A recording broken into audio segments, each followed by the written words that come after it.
Well, welcome everyone. Good to see you on here again for our next Business Bites live interview on Facebook. Feel free to say hi in the comments, ask questions in the comments.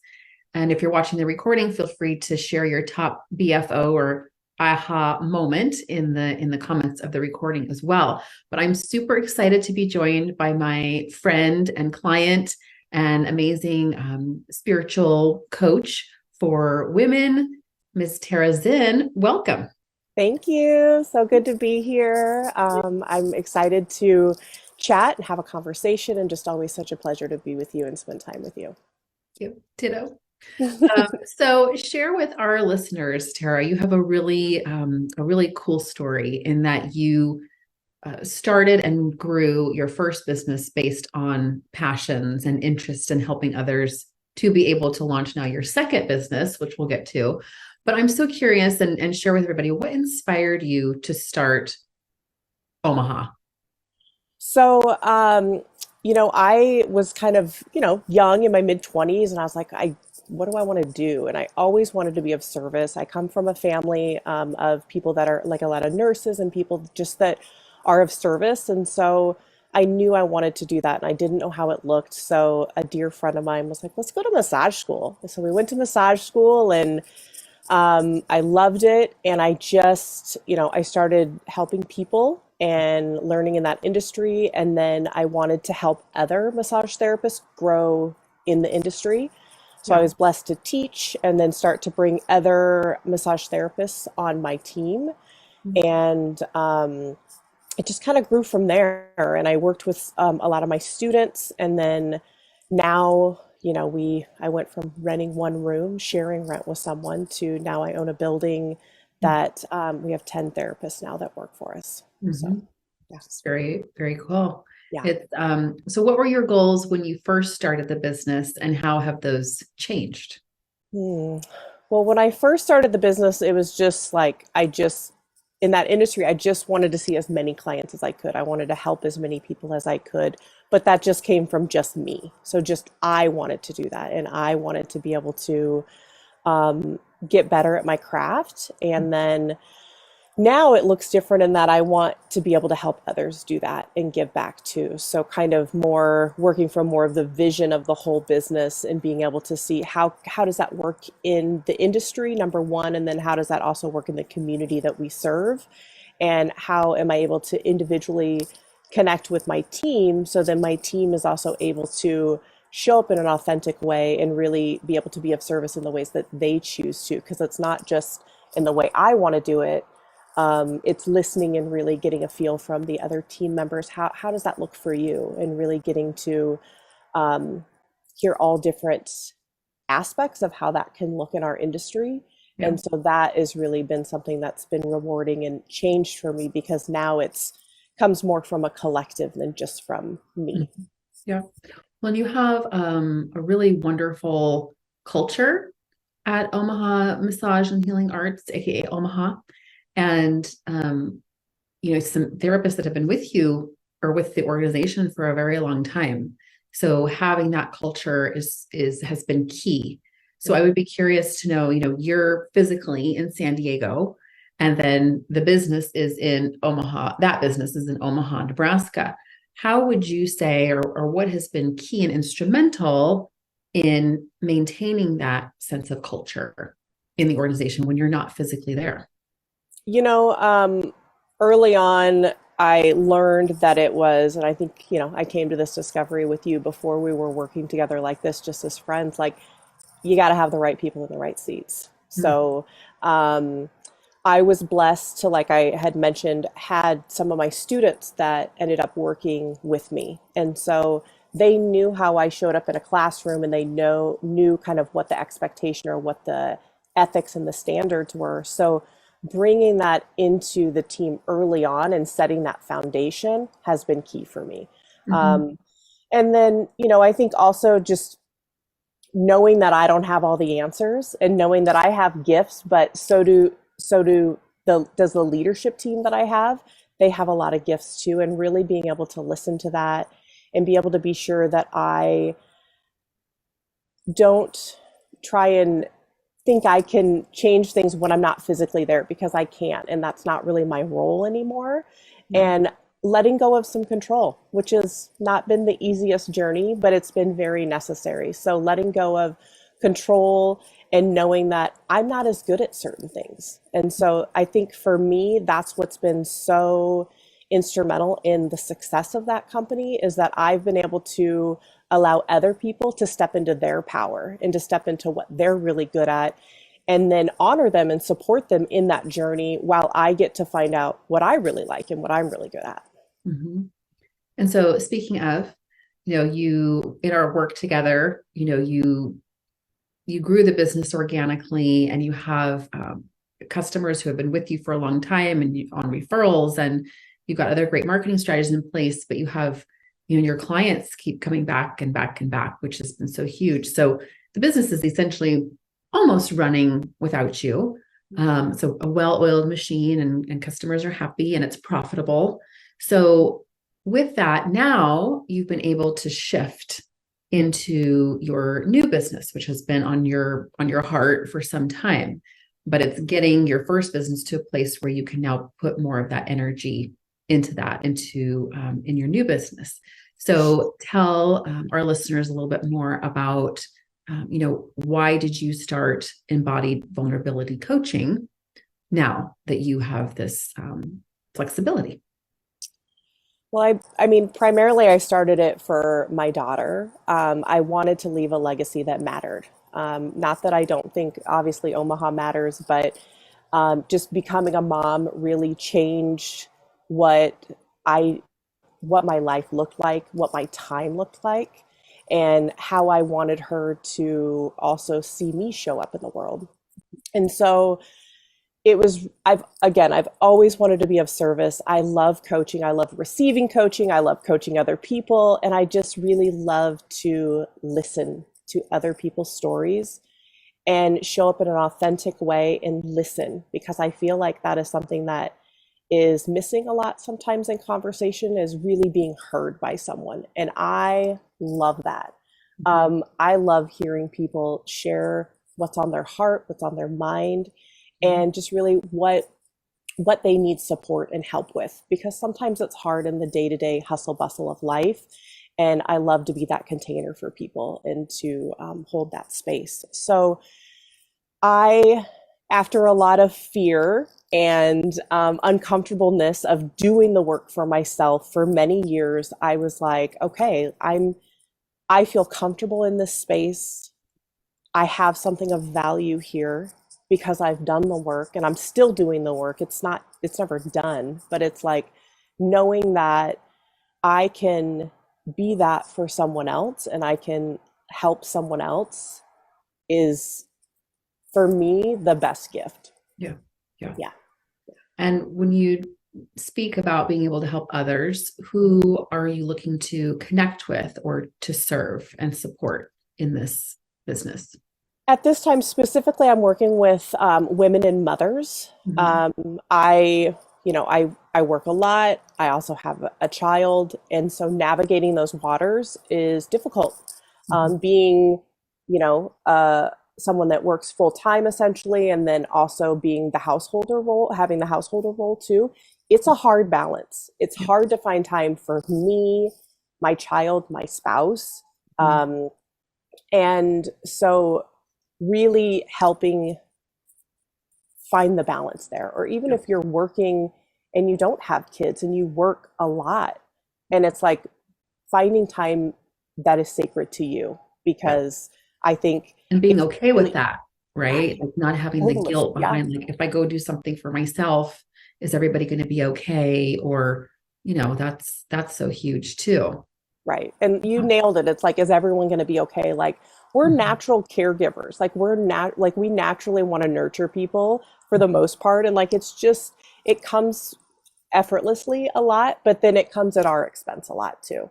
And so where's the balance, and finding that balance? And I still struggle with that balance, but it's like the things that I practice and the things that work well for me, I always, I come back to them because they work, and they really help me set the tone for my day, for my success, and for my joy. Mhm. Yeah. Absolutely. Yeah. Yeah, you brought up balance, where it's always a work in progress, I think, for all humans, but especially, Right. in with women and moms, right? It's there was somebody that I was interviewing, oh my gosh. But anyway, he was talking about balance and how it's like riding a bike, right? You're not just going straight ahead. It's like you're always shifting your body and your core and, making sure that you're on track. Because if you go over here, you're going to go off the edge or hit a curb or whatever. Whereas this constant, but having someone outside of your immediate circle or family, and who's not your husband or your partner, right? Right. To be able to share and to get ideas and to bounce off of it, ask the right questions. I think that's huge. And what you're so great at too is just asking the right questions to help people discover their own or on their own, but with your Right. guidance. Yeah. Yeah. And I think the accountability is key. If Accountability. I didn't have people holding me accountable, you obviously in my business side of things, but then I have a spiritual counselor that I work with, and I need to be held accountable for those things because Yeah. it's so easy to just be like, oh, well, but I have this list, I have this long list and I got to get it done. And so everything that I need to be doing goes to the back or it gets put off. But if I'm being held accountable, I show up and I do it to the best of my ability. And it doesn't look great every day, Mhm. but I try. And Yeah. then I have people that hold me to that. And it for me, it works. I really believe in it. I wouldn't be doing it if I didn't. Mhm. And I just, I think some of the things that you said, a lot of it just comes back to having someone listen to you. Mhm. To really, like you said, I ask the right questions. I Yeah. really listen to Yeah. be able to ask the right She questions. does, people. Trust me. Yeah. And I think that matters. And I think, that's what I love about it. I get to do that. Yeah. Yeah. Cool. Yeah. You can just see, you sit up taller when you talk about it, and there's joy on your face when you talk about being able to help others in moving through this and balancing, not falling over or hitting a curb, right? Right. So out of curiosity, what would you say, in starting this next business, Mhm. what's different in your start versus starting Omaha? Well, things are a lot different. It's, about 17 years difference. So, my time is different. The value that I have on my time is very different. I'd say that's the biggest difference for me is that how my time looks. Yeah. Obviously, because I am raising a child and I'm sharing my life with someone else, it Mhm. looks different in how I can navigate that. Mhm. But also, obviously, things have changed in our world with social medias, things have changed with how you market, how you advertise, all that stuff is very different. There Yeah. are a lot of basics that are still holding strong, and I love that. But it's like learning to find the right people to help me with that. Obviously, you've been instrumental in that and helping me look at what has made me uncomfortable in this stuff that isn't as easy for me because it's very different. Yeah. Um, And and the so, financials, right? yeah, it's Financials and different. yeah, too. Yeah. Yeah, Mhm. it's all different. And it's like, how do I wouldn't be able to, I think, navigate it in such an authentic way if I didn't have support Mhm. in how it really looks because I can read and read and read article after article after Mhm. article and do my own research, which is Mhm. great. And I do that. But I also have learned that so much has changed and it changes so quickly now Yeah. that it's really been super wonderful to have you in my corner and to have that support and that accountability. And your fantastic marketing team. Right? Client Obsession, little shout out there. Well, shout They out Client are the Obsession. best. Yes, they And are. I feel like I just am like, what else do you guys do? Can I use you more? Because Right? the communication from that company has changed my life. And Mm. it has been such a joy to work with them because just the way that they nail it for me. And if they don't, and I have suggestions, they figure it out. So Mhm. couldn't Yeah. be more happy with that. Yeah, Yeah. you and them are like, I don't love that side of it. So I have found people to Great partner. have on Yeah. my team and to partner up with. that it works now. Yeah. And leveraging, right? Yeah. What you did in your first business to grow and to be able to serve more people is leveraging, and you're leveraging these areas that you don't necessarily enjoy as much, to the experts, right? And providing what they need to be able to do the things, but at the same time, it's leverage that you don't have to do it all. And I think that's key. Yeah. The key is I don't have to do this alone. And I, for years, always thought it was alone. And that's why launching this was scary for me, because it was like, okay, I don't have to do it alone, but what does that even look like? And so it's been, there's been a lot of growth there. So, yeah. It's been fun to witness and be part of. Thank you. It's been fun to be a part of it with you. So, Tara, how can people get in touch with you, and what's the first step? The best way is to just go to my website, embodiedvulnerabilitycoaching.com. And I just think that that's the best, most direct, quickest way to get a hold of me. It talks about my packages, and you can do a discovery call, 30-minute free discovery call, just to see if coaching's the right fit for you. Am I the right fit for you? Or, is this going to be a good fit where we can have good conversation, where we can be vulnerable and we can talk about what really matters and get to more joy and love for self? The website's the best way to go. Okay, great. And then you do one-to-one coaching, and then you also have workshops and retreats as well that you'll be doing. Yeah, so that's all coming in the works kind of as of next year. I just launched, launching this business was the biggest thing for me. And then, balancing the two businesses together during a busy season has been a lot. And so just kind of noticing where do I have space and time, and really getting good with my schedule, which is key in business ownership. And so finding when it really works. And so those are all coming. I'll be kind of launching that stuff and getting that stuff out kind of a little bit after Thanksgiving. I'm waiting until after the big like Black Friday stuff, just to put that out there and start marketing that a little bit more. And that'll all be on my website once I'm able to get that all completed. Great. So if people want to learn about upcoming local retreats and things like that, they can go to the website and sign. Okay. Awesome. Right. All right. Wonderful.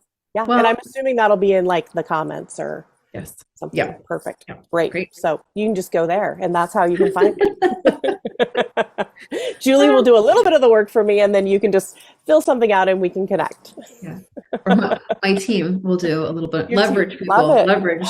Right. People that are better at it than you. Great. Yes. Love it. Yes. Love it. Yes.